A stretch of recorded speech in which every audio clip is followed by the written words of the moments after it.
Certain houses, like certain persons, manage somehow to proclaim at once their character for evil.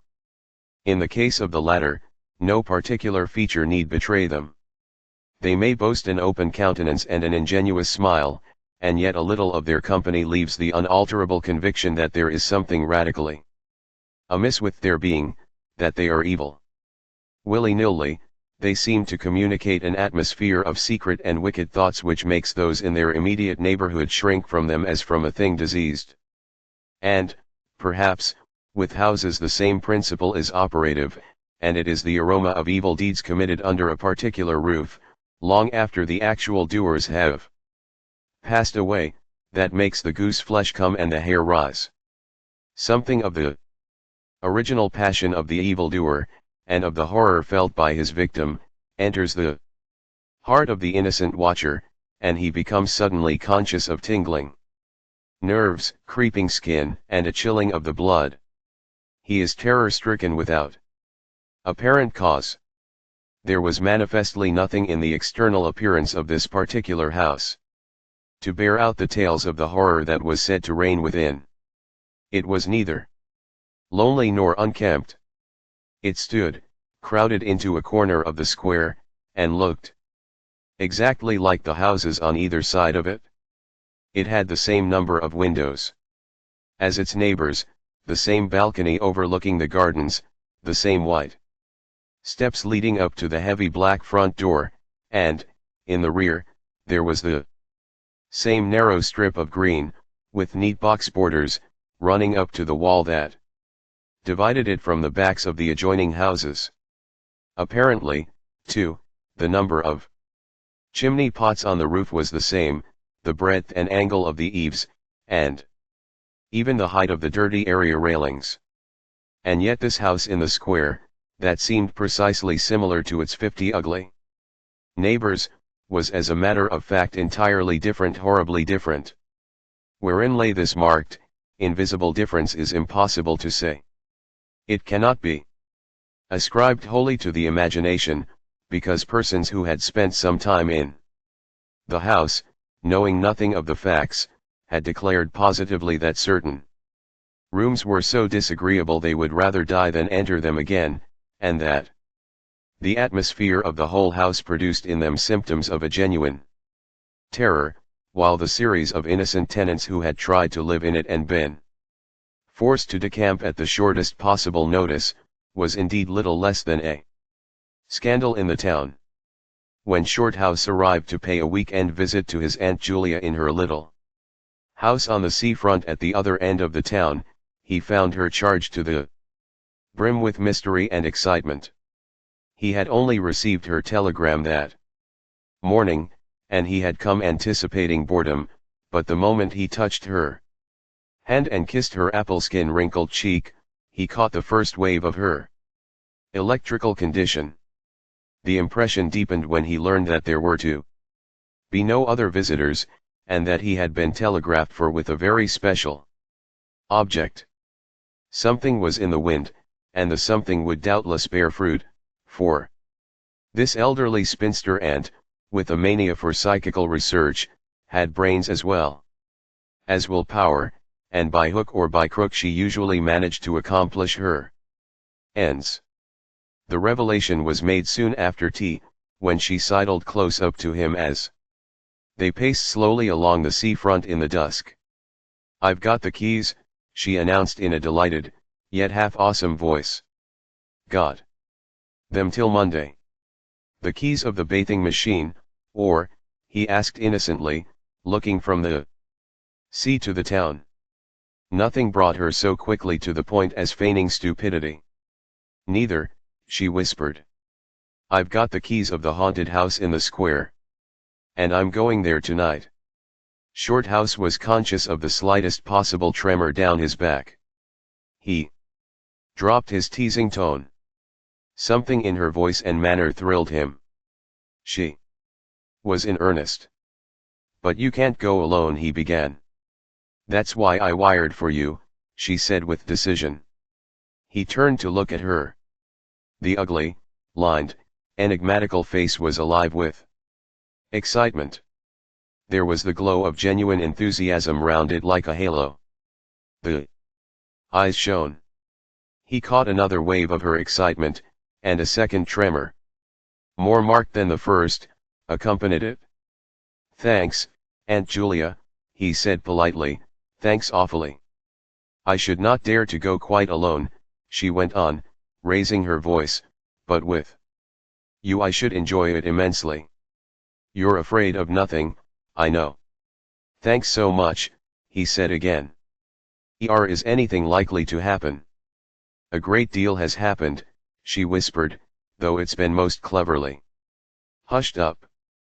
3 tenants have come and gone in the last few months, and the house is said to be empty for good now." In spite of himself, Shorthouse became interested. His aunt was so very much in earnest. "The house is very old indeed," she went on, "and the story an unpleasant one. Dates a long way back. It has to do with a murder committed by a jealous stableman who had some affair with a servant in the house. One night he managed to secrete himself in the cellar, and when everyone was asleep, he crept upstairs to the servants' quarters, chased the girl down to the next landing, and, before anyone could come to the rescue, threw her bodily over the banisters into the hall below. And the stableman was caught, I believe, and hanged for murder, but it all happened a century ago. And I've not been able to get more details of the story." Shorthouse now felt his interest thoroughly aroused, but, though he was not particularly nervous for himself, he hesitated a little on his aunt's account. "On one condition," he said at length. "Nothing will prevent my going," she said firmly, "but I may as well hear your condition. That you guarantee your power of self-control if anything really horrible happens. I mean that you are sure you won't get too frightened." "Jim," she said scornfully, "I'm not young, I know, nor are my nerves, but with you I should be afraid of nothing in the world." This, of course, settled it, for Shorthouse had no pretensions to being other than a very ordinary young man, and an appeal to his vanity was irresistible. He agreed to go. Instinctively, by a sort of subconscious preparation, he kept himself and his forces well in hand the whole evening, compelling an accumulative reserve of control by that nameless inward process of gradually putting all the emotions away and turning the key upon them, a process difficult to describe, but wonderfully effective, as all men who have lived through severe trials of the inner man well understand. Later, it stood him in good stead. But it was not until 10:30, when they stood in the hall, well in the glare of friendly lamps and still surrounded by comforting human influences, that he had to make the first call upon this store of collected strength. For, once the door was closed, and he saw the deserted silent street stretching away white in the moonlight before them, it came to him clearly that the real test that night would be in dealing with 2 fears instead of 1. He would have to carry his aunt's fear as well as his own. And, as he glanced down at her sphinx-like countenance, and realized that it might assume no pleasant aspect in a rush of real terror, he felt satisfied with only one thing in the whole adventure, that he had confidence in his own will and power to stand against any shock that might come. Slowly they walked along the empty streets of the town. A bright autumn moon silvered the roofs, casting deep shadows. There was no breath of wind, and the trees in the formal gardens by the seafront watched them silently as they passed along. To his aunt's occasional remarks Shorthouse made no reply, realizing that she was simply surrounding herself with mental buffers, saying ordinary things to prevent herself thinking of extraordinary things. Few windows showed lights, and from scarcely a single chimney came smoke or sparks. Shorthouse had already begun to notice everything, even the smallest details. Presently they stopped at the street corner and looked up at the name on the side of the house. full in the moonlight, and with one accord, but without remark, turned into the square and crossed over to the side of it that lay in shadow. "The number of the house is 13, whispered a voice at his side, and neither of them made the obvious reference, but passed across the broad sheet of moonlight and began to march up the pavement in silence. It was about halfway up the square that Shorthouse felt an arm slipped quietly, but significantly into his own, and knew then that their adventure had begun in earnest, and that his companion was already yielding imperceptibly to the influences against them. She needed support. A few minutes later they stopped before a tall, narrow house that rose before them into the night, ugly in shape and painted a dingy white. Shutterless windows, without blinds, stared down upon them, shining here and there in the moonlight. There were weather streaks in the wall and cracks in the paint, and the balcony bulged out from the first floor a little unnaturally. But, beyond this generally forlorn appearance of an unoccupied house, there was nothing at first sight to single out this particular mansion for the evil character it had most certainly acquired. Taking a look over their shoulders to make sure they had not been followed, they went boldly up the steps and stood against the huge black door that fronted them forbiddingly. But the first wave of nervousness was now upon them, and Shorthouse fumbled a long time with the key before he could fit it into the lock at all. For a moment, if truth were told, they both hoped it would not open, for they were a prey to various unpleasant emotions as they stood there on the threshold of their ghostly adventure. Shorthouse, shuffling with the key and hampered by the steady weight on his arm, certainly felt the solemnity of the moment. It was as if the whole world for all experience seemed at that instant concentrated in his own consciousness, were listening to the grating noise of that key. A stray puff of wind wandering down the empty street woke a momentary rustling in the trees behind them, but otherwise this rattling of the key was the only sound audible, and at last it turned in the lock and the heavy door swung open and revealed a yawning gulf of darkness beyond. With a last glance at the moonlit square, they passed quickly in, and the door slammed behind them with a roar that echoed prodigiously through empty halls and passages. But, instantly, with the echoes, another sound made itself heard. And Aunt Julia leaned suddenly so heavily upon him that he had to take a step backwards to save himself from falling. A man had coughed close beside them, so close that it seemed they must have been actually by his side in the darkness. With the possibility of practical jokes in his mind, Shorthouse at once swung his heavy stick in the direction of the sound, but it met nothing more solid than air. He heard his aunt give a little gasp beside him. "There's someone here," she whispered. "I heard him." "Be quiet," he said sternly. It was nothing but the noise of the front door. "Oh. Get a light quick," she added, as her nephew, fumbling with a box of matches, opened it upside down and let them all fall with a rattle onto the stone floor. The sound, however, was not repeated, and there was no evidence of retreating footsteps. In another minute they had a candle burning, using an empty end of a cigar case as a holder, and when the first flare had died down he held the impromptu lamp aloft and surveyed the scene. And it was dreary enough in all conscience, for there is nothing more desolate in all the abodes of men than an unfurnished house dimly lit, silent, and forsaken, and yet tenanted by rumor, with the memories of evil and violent histories. They were standing in a wide hallway. On their left was the open door of a spacious dining room, and in front the hall ran, ever narrowing, into a long, dark passage that led apparently to the top of the kitchen stairs. The broad uncarpeted staircase rose in a sweep before them, everywhere draped in shadows, except for a single spot about halfway up where the moonlight came in through the window and fell on a bright patch on the boards. This shaft of light shed a faint radiance above and below it, lending to the objects within its reach a misty outline that was infinitely more suggestive and ghostly than complete darkness. Filtered moonlight always seems to paint faces on the surrounding gloom, and as Shorthouse peered up into the well of darkness and thought of the countless empty rooms and passages in the upper part of the old house, he caught himself longing again for the safety of the moonlit square, or the cozy, bright drawing room they had left an hour before.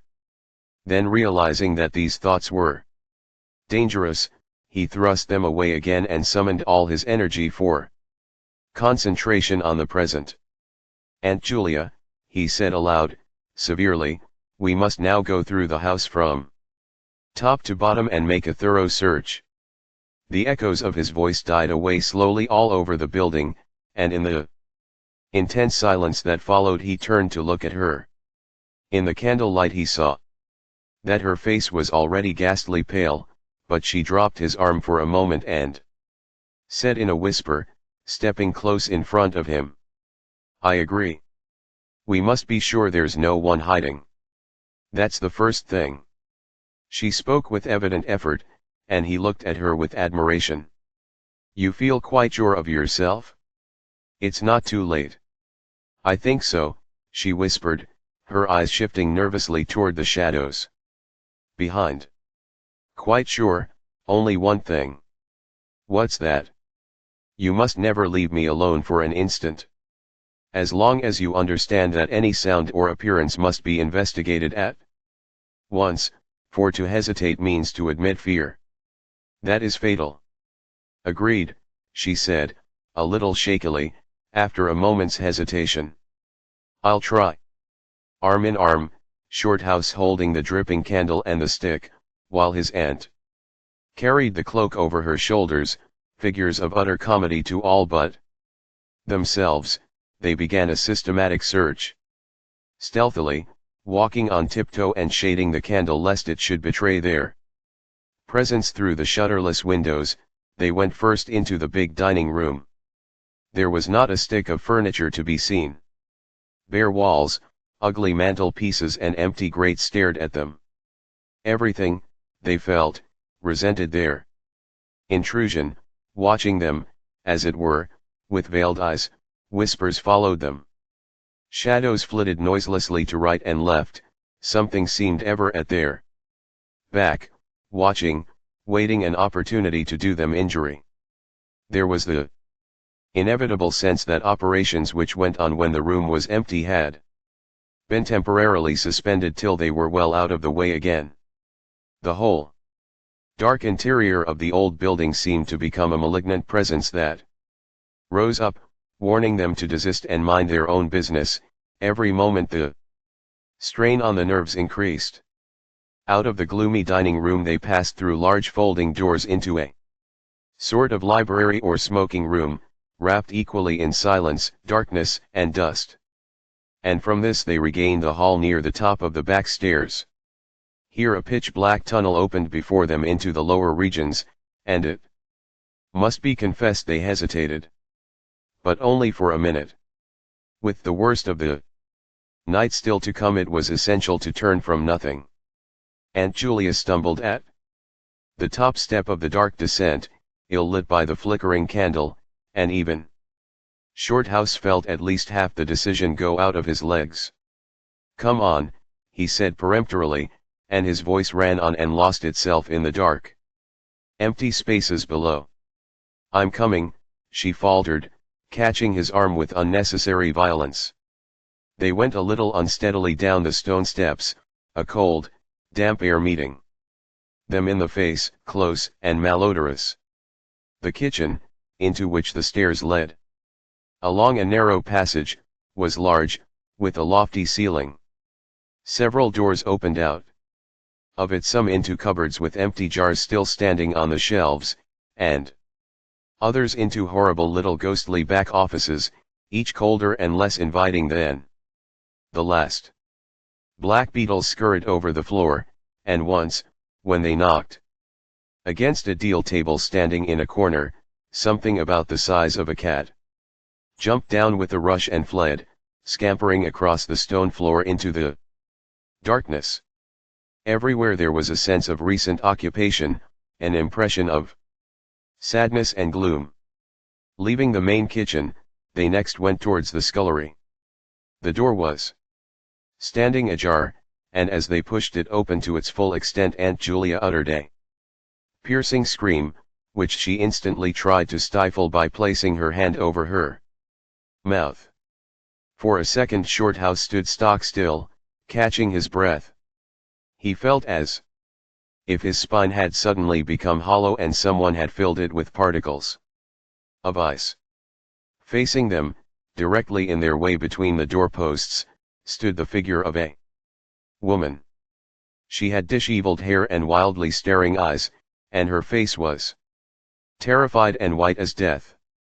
She stood there motionless for the space of a single second. Then the candle flickered and she was gone utterly, and the door framed nothing but empty darkness. "Only the beastly jumping candle light," he said quickly, in a voice that sounded like someone else's and was only half under control. "Come on, Aunt. There's nothing there." He dragged her forward. With a clattering of feet and a great appearance of boldness they went on, but over his body the skin moved as if crawling ants covered it, and he knew by the weight on his arm that he was supplying the force of locomotion for two. The scullery was cold, bare, and empty, more like a large prison cell than anything else. They went round it, tried the door into the yard and the windows, but found them all fastened securely. His aunt moved beside him like a person in a dream. Her eyes were tightly shut, and she seemed merely to follow the pressure of his arm. Her courage filled him with amazement. At the same time he noticed that a certain odd change had come over her face, a change which somehow evaded his power of analysis. "There's nothing here, Auntie," he repeated aloud quickly. "Let's go upstairs and see the rest of the house. Then we'll choose a room to wait up in." She followed him obediently, keeping close to his side, and they locked the kitchen door behind them. It was a relief to get up again. In the hall there was more light than before, for the moon had traveled a little further down the stairs. Cautiously they began to go up into the dark vault of the upper house, the boards creaking under their weight. On the first floor they found the large double drawing rooms, a search of which revealed nothing. Here also was no sign of furniture or recent occupancy. Nothing but dust and neglect and shadows. They opened the big folding doors between front and back drawing rooms and then came out again to the landing and went on upstairs.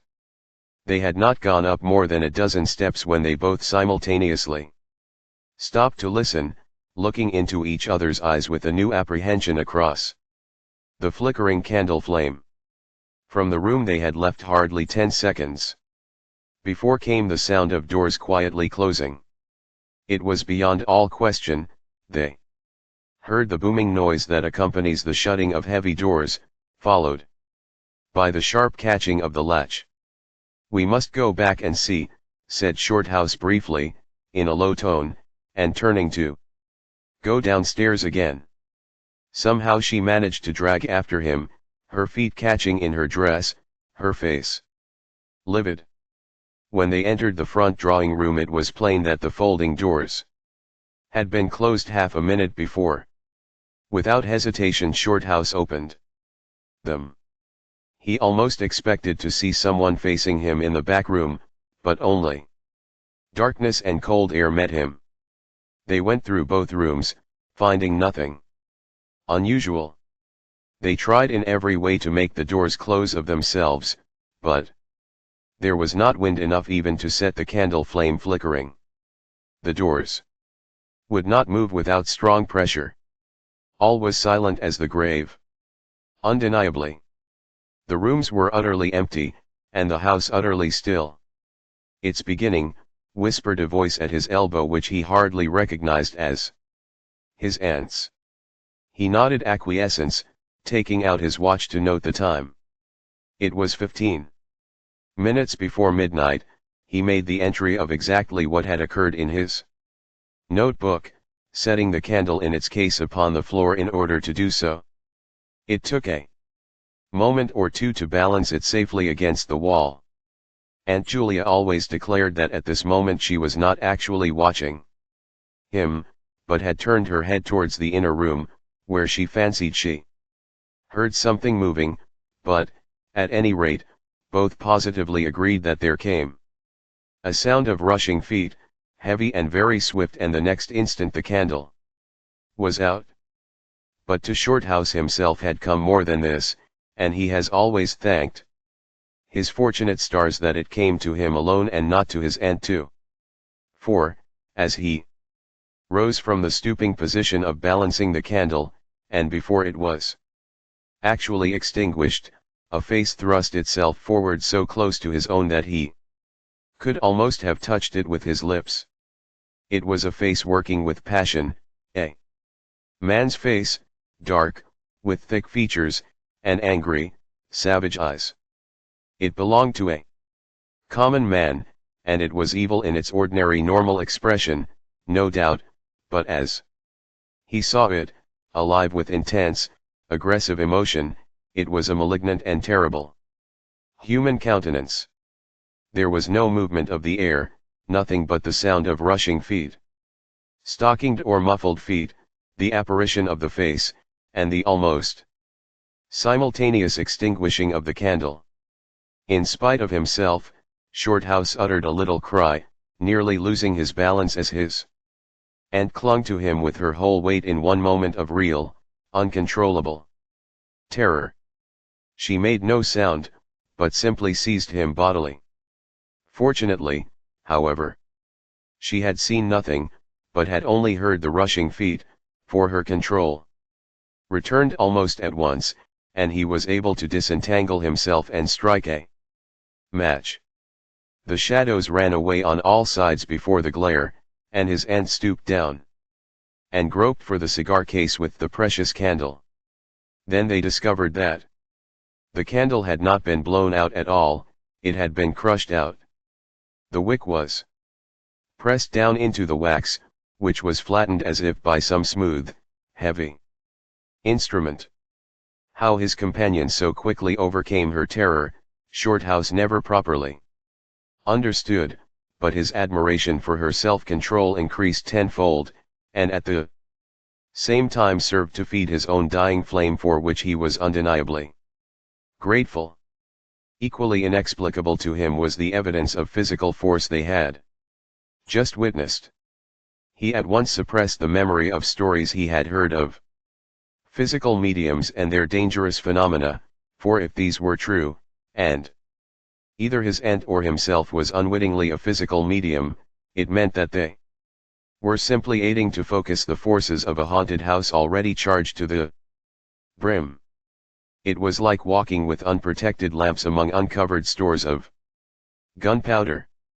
So, with as little reflection as possible, he simply relit the candle and went up to the next floor. The arm in his trembled, it is true, and his own tread was often uncertain, but they went on with thoroughness, and after a search revealing nothing, they climbed the last flight of stairs to the top floor of all. Here they found a perfect nest of small servants' rooms, with broken pieces of furniture, dirty cane-bottomed chairs, chests of drawers, cracked mirrors, and decrepit bedsteads. The rooms had low sloping ceilings already hung here and there with cobwebs, small windows, and badly plastered walls, a depressing and dismal region which they were glad to leave behind. It was on the stroke of midnight when they entered a small room on the third floor, close to the top of the stairs, and arranged to make themselves comfortable for the remainder of their adventure. It was absolutely bare, and was said to be the room then used as a clothes closet into which the infuriated groom had chased his victim and finally caught her. Outside, across the narrow landing. Began the stairs leading up to the floor above, and the servants' quarters where they had just searched. In spite of the chilliness of the night, there was something in the air of this room that cried for an open window. But there was more than this. Shorthouse could only describe it by saying that he felt less master of himself here than in any other part of the house. There was something that acted directly on the nerves, tiring the resolution, enfeebling the will. He was conscious of this result before. He had been in the room 5 minutes, and it was in the short time they stayed there that he suffered the wholesale depletion of his vital forces, which was, for himself, the chief horror of the whole experience.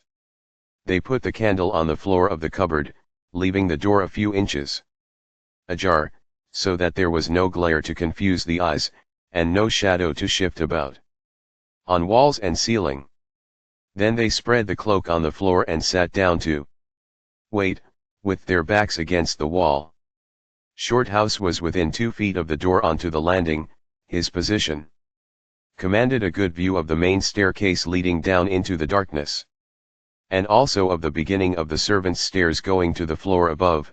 The heavy stick lay beside him within easy reach. The moon was now high above the house. Through the open window they could see the comforting stars like friendly eyes watching in the sky.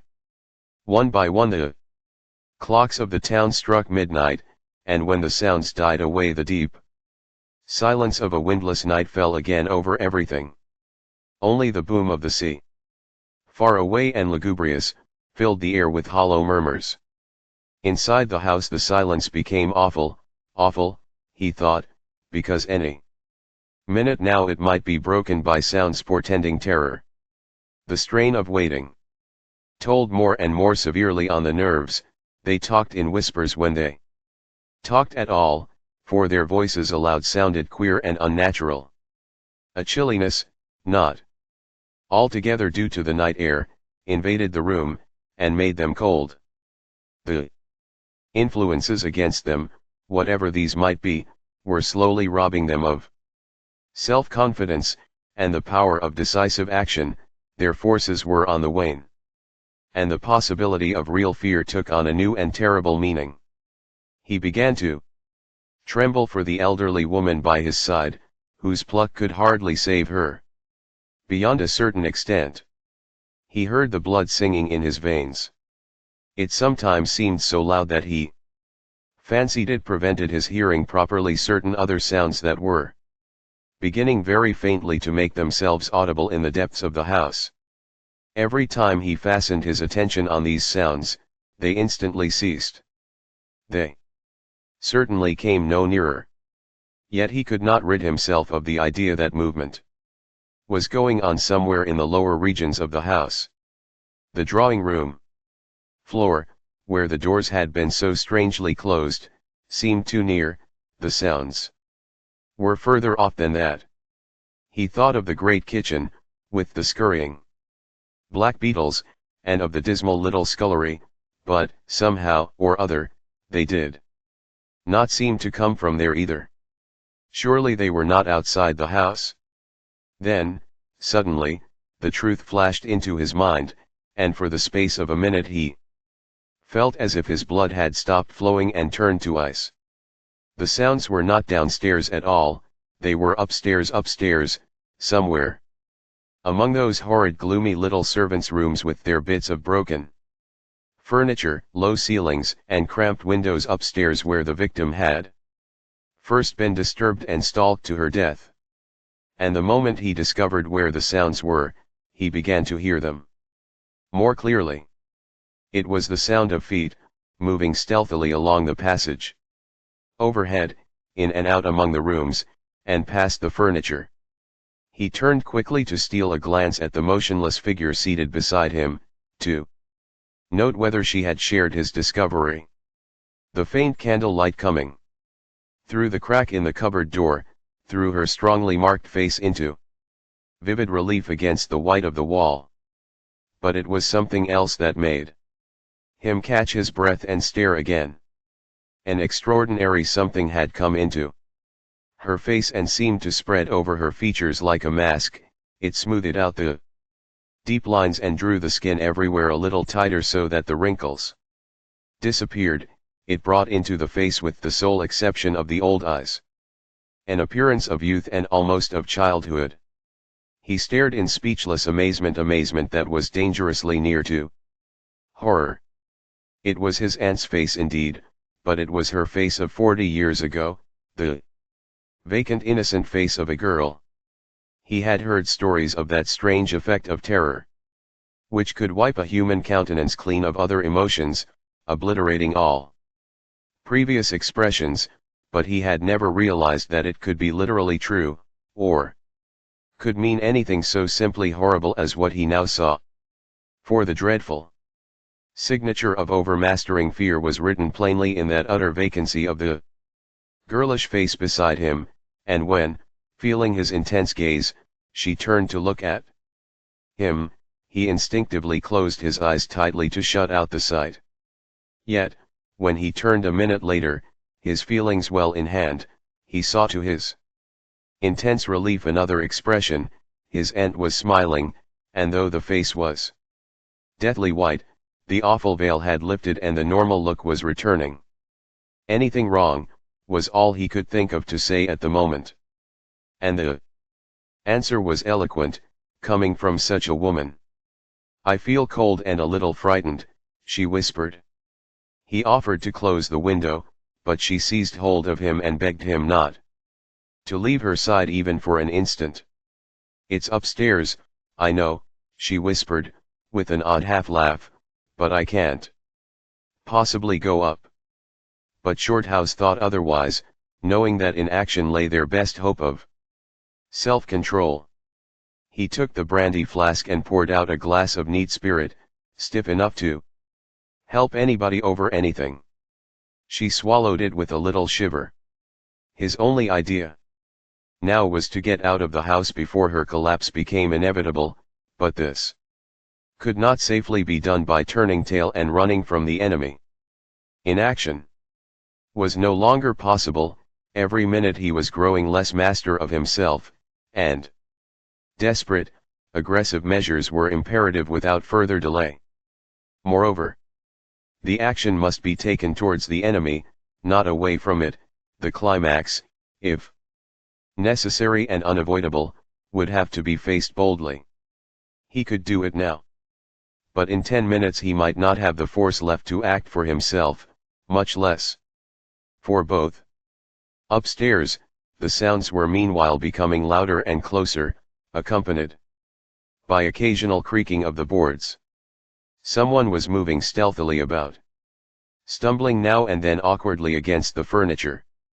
Waiting a few moments to allow the tremendous dose of spirits to produce its effect, and knowing this would last but a short time under the circumstances. Shorthouse then quietly got on his feet, saying in a determined voice, "Now, Aunt Julia, we'll go upstairs and find out what all this noise is about. You must come too. It's what we agreed." He picked up his stick and went to the cupboard for the candle. A limp form rose shakily beside him, breathing hard, and he heard a voice say very faintly something about being ready to come. The woman's courage amazed him. It was so much greater than his own, and, as they advanced, holding aloft the dripping candle, some subtle force exhaled from this trembling, white-faced old woman at his side that was the true source of his inspiration. It held something really great that shamed him and gave him the support without which he would have proved far less equal to the occasion. They crossed the dark landing, avoiding with their eyes the deep black space over the banisters. Then they began to mount the narrow staircase to meet the sounds which, minute by minute, grew louder and nearer. About halfway up the stairs Aunt Julia stumbled and Shorthouse turned to catch her by the arm, and just at that moment there came a terrific crash in the servants' corridor overhead. It was instantly followed by a shrill, agonized scream that was a cry of terror and a cry for help melted into one. Before they could move aside, or go down a single step, someone came rushing along the passage overhead, blundering horribly, racing madly, at full speed 3 steps at a time, down the very staircase where they stood. The steps were light and uncertain, but close behind them sounded the heavier tread of another person, and the staircase seemed to shake. Shorthouse and his companion just had time to flatten themselves against the wall when the jumble of flying steps was upon them, and 2 persons, with the slightest possible interval between them, dashed past at full speed. It was a perfect whirlwind of sound breaking in upon the midnight silence of the empty building. The 2 runners, pursuer and pursued, had passed clean through them where they stood, and already with a thud the boards below had received first one, then the other. Yet they had seen absolutely nothing, not a hand, or arm, or face, or even a shred of flying clothing. There came a second's pause. Then the first one, the lighter of the 2, obviously the pursued one, ran with uncertain footsteps into the little room which Shorthouse and his aunt had just left. The heavier one followed. There was a sound of scuffling, gasping, and smothered screaming, and then out onto the landing came the step of a single person treading weightily. A dead silence followed for the space of half a minute, and then was heard a rushing sound through the air. It was followed by a dull, crashing thud in the depths of the house below on the stone floor of the hall. Utter silence reigned after. Nothing moved. The flame of the candle was steady. It had been steady the whole time, and the air had been undisturbed by any movement whatsoever. Palsied with terror, Aunt Julia, without waiting for her companion, began fumbling her way downstairs. She was crying gently to herself, and when Shorthouse put his arm round her and half carried her, he felt that she was trembling like a leaf. He went into the little room and picked up the cloak from the floor, and, arm in arm, walking very slowly, without speaking a word or looking once behind them, they marched down the 3 flights into the hall. In the hall they saw nothing, but the whole way down the stairs they were conscious that someone followed them, step by step. When they went faster, it was left behind, and when they went more slowly, it caught them up. But never once did they look behind to see, and at each turning of the staircase they lowered their eyes for fear of the following horror they might see upon the stairs above. With trembling hands Shorthouse opened the front door, and they walked out into the moonlight and drew a deep breath of the cool night air blowing in from the sea.